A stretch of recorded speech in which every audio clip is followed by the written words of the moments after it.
Nah, sekarang kita akan ke bab 4 yaitu pengenalan modul di Mac.com. Nah, di bab ini kita ada lumayan banyak ya. Ada 8. Ini lumayan gua nge-researchnya dan mencoba ngebuat ini jadi lebih gampang dicerna. Lumayan capek juga dan butuh waktu lama.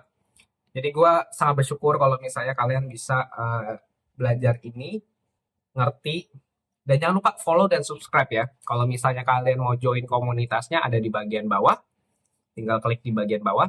Dan juga ini akan ada produk digitalnya. Gua ini adalah satu apa ya badal dari sebuah produk digital yang lengkap dari awal pengenalan Mac.com sampai akhir kita ngebuat sebuah skenario atau sebuah automations ya di sini. Ada juga kayak buat AI agents di sini nantinya.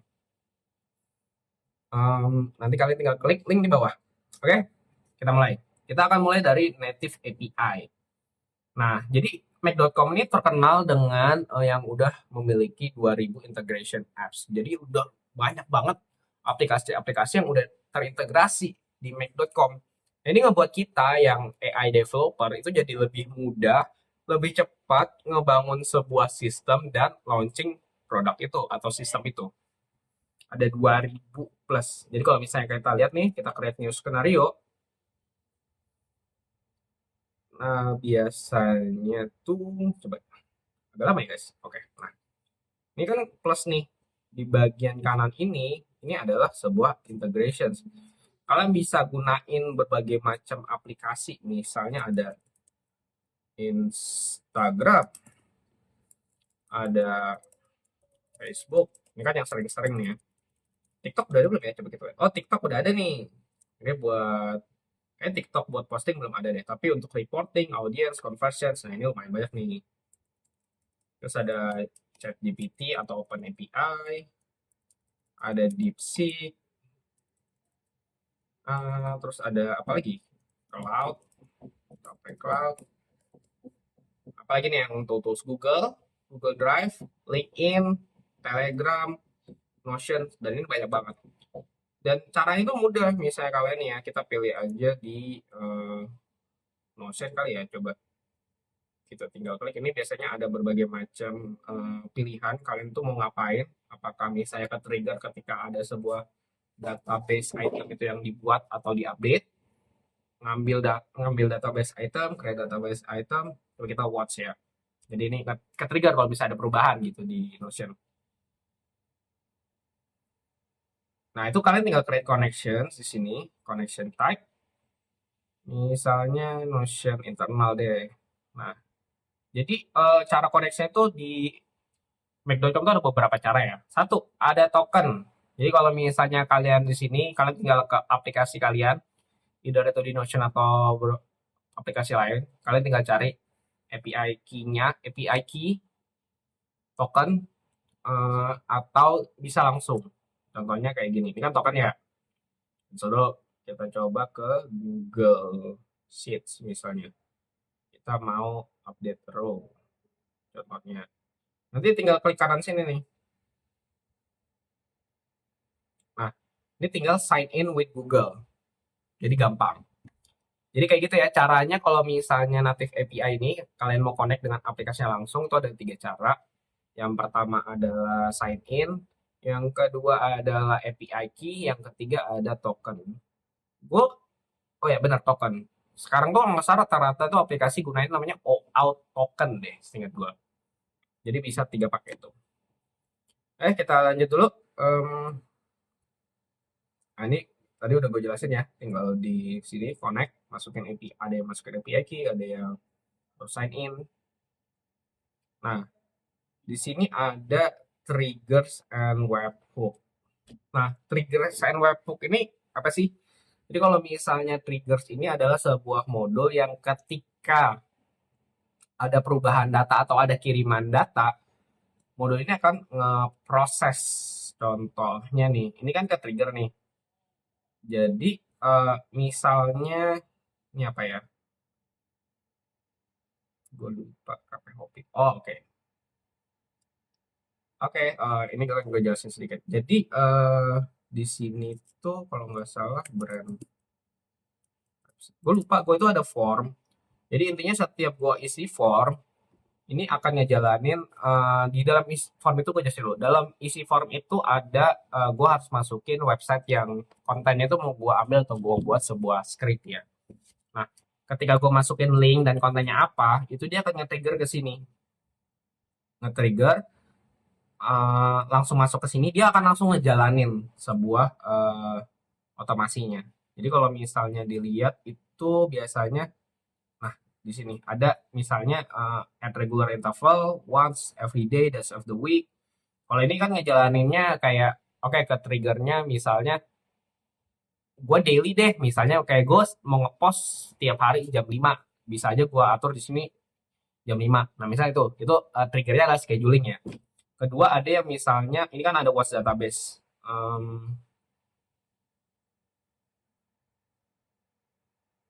Not ya, coba ini apa ya? Kayaknya agak ini ya. Coba gue cari yang lebih gampang. Delete modul, Google Sheets, what's new rows. Ya, siapa aja? Gue pilih apa aja deh. Ada di sini. Ini.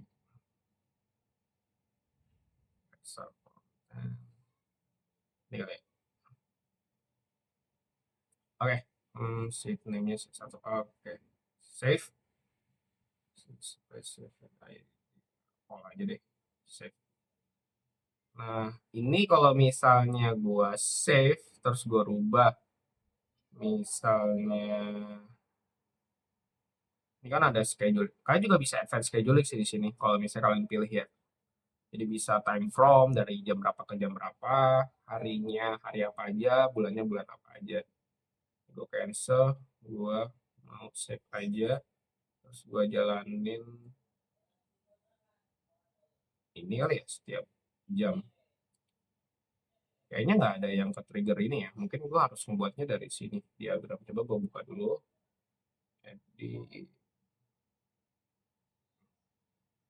Nah, ini ada ke trigger setiap dia terima data. Jadi ada tadi kan scheduling ya. Ada satu tipenya scheduling. Dia akan ngejalanin sesuai dengan waktu yang kita tentuin. Kedua ada yang ke triggernya kayak ketika dia menerima data. Nah, yang ketiga adalah on demand. On demand. Save. Nah, on demand ini apa? Jadi di Mac.com kan ada AI agents. Intinya ketika kita menggunakan trigger on demand, berarti kita membuat sebuah skenario itu menjadi AI tools. Contohnya, ini kan gue ada skenario yang merubah dari link website menjadi script dan captions buat konten gue lah jatuhnya. Nah, kalau misalnya ini gue rubah jadi on demand, berarti ini bisa dipakai oleh AI kapanpun dia mau. Misalnya, gue butuh, misalnya gue ngechat nih ke Telegram gue, gue butuh bikin konten buat hari ini. Pas gue ngechat itu, AI agent gue akan cari tools yang tersedia. Nah, mungkin salah satu ini, dia akan nyari website, link website, dia bikin, terus dia bikin script copywriting. Oh, ini script sama copywritingnya, lu oke apa enggak? Dia akan kita akan decide, oke udah oke, lanjutin. Nah, mungkin habis itu akan dirubah menjadi sebuah script yang final. Jadi kayak gitu tuh sistemnya, ada 3. Scheduling, ke trigger ketika dia menerima data. Yang ketiga adalah on demand. On demand ini ya itu sebagai AI tools. Jadi satu skenario ini bisa jadi AI tools. Nanti kita akan bahas lebih lanjut ketika kita ngebuat AI agent dan AI tools-nya. Oke, kita akan lanjut dulu. Filters dan routers. Oke, nah filter and routers ini gunanya adalah, coba ya. Ini kan misalnya ya, setup filter. Anggap nih dalam suatu backend atau dalam suatu skenario pembuatan sebuah sistem, pasti kan ada data-data yang kita terima, tapi sebenarnya ini prosesnya harus yang ke A. Oh, ini prosesnya harus yang ke B. Oh, ini prosesnya harus yang ke C. Nah, inilah gunanya filter dan juga routers. Jadi misalnya kalau kita setup filters, misalnya kita bikin sini data access. Hmm, mungkin apa ya? Assignment, text priority. Misalnya kayak gini nih. Kita hanya mau ngeproses ketika priority-nya itu high. Berarti ini urgent, misalnya kayak gitu ya. Berarti kita bikin text operators equal to high, misalnya kayak gitu. Berarti di sini kita set high priority. Yes. Nah, ini akan menerima sebuah memfilter data-data yang masuk. Jadi bisa aja data-data yang masuk itu nggak cuma satu jenis ya, tapi bisa berbagai macam jenis. Di sini kita akan ngeproses hanya data-data yang diperlukan yang akan masuk ke dalam skenario kita atau masuk ke dalam sebuah sistem kita. Yang lain yang nggak dibutuhkan, ya nggak akan diproses. Ini penting banget nih, apalagi kalau misalnya di dunia IT atau di dunia sebuah sistem atau di dunia AI, banyak banget data-data itu berantakan dan itu perlu dirapiin. Nah, inilah gunanya filter. Yang kedua adalah routers. Nah, routers ini berguna untuk ngasih tahu, oke, misalnya nih priority-nya high. Terus misalnya ini link untuk ngebikin script dan copywriting tentang lifestyle. Misalnya gitu. Misalnya kita di bagian atas ini tentang lifestyle. Yang di bawah misalnya tentang technical. Misalnya kayak gitu. Dia akan nge-filter di sini. Di router, dialihin, dan kita akan setup filter di sini. Misalnya di sini text operators equal to kita cari kondisinya ya. Otomatis kalian harus punya sebuah categorize di sini yang menentukan nilai value-nya apa. Terus nilai value-nya itu bisa text operators equal to atau numeric operators equal to atau waktunya that time equal to later than ada time, ada boolean. Misalnya boolean yang kayak tadi kan ada yes or no. Misalnya eh, pembelinya ini udah beli apa belum. Nah, ini bisa pakai boolean operators kayak gini. Oke, misalnya kita bilang text operators equal to di sini lifestyle, misalnya kayak gitu ya.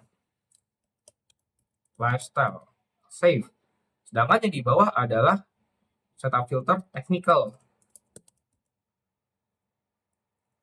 Technical. Kita bikin di sini technical. Nah, otomatis kalian harus punya kategorize-nya di sini ya. Jadi nggak bisa sembarangan. Kalau misalnya nggak ada kategorisnya, nggak ada pilihannya di sini yang kategorinya apa nih? Dan kalian harus ada kayak misalnya statusnya, mungkin di sini statusnya idea, statusnya technical misalnya, statusnya lifestyle. Nah, itu penting banget. Kalau enggak ya dia nggak akan tahu filternya, nggak akan ngepasin datanya karena nggak ada gitu. Jadi kayak gitu ya. Semoga penjelasan gue cukup jelas. Kalau misalnya ada pertanyaan kalian bisa uh, taruh di komen atau misalnya kalian bisa gabung ke komunitas dan kalian tanya langsung di sana. Nanti gue akan jawab. Oke, ini untuk penjelasan secara filter dan routers, triggers, dan juga native API. Kita akan lanjut ke bab selanjutnya, yaitu HTTP API. Ini gimana kita bikin integrasi secara custom. Atau misalnya kita nggak punya nih, aplikasi nggak punya integrasi dengan software itu. Atau ada sebuah tes khusus, tugas khusus yang nggak ada di dalam integrasi Mac.com. Gimana kita ngebikinnya? Nah, itu dengan HTTP API. Kita akan lanjutin ke bab selanjutnya. See ya!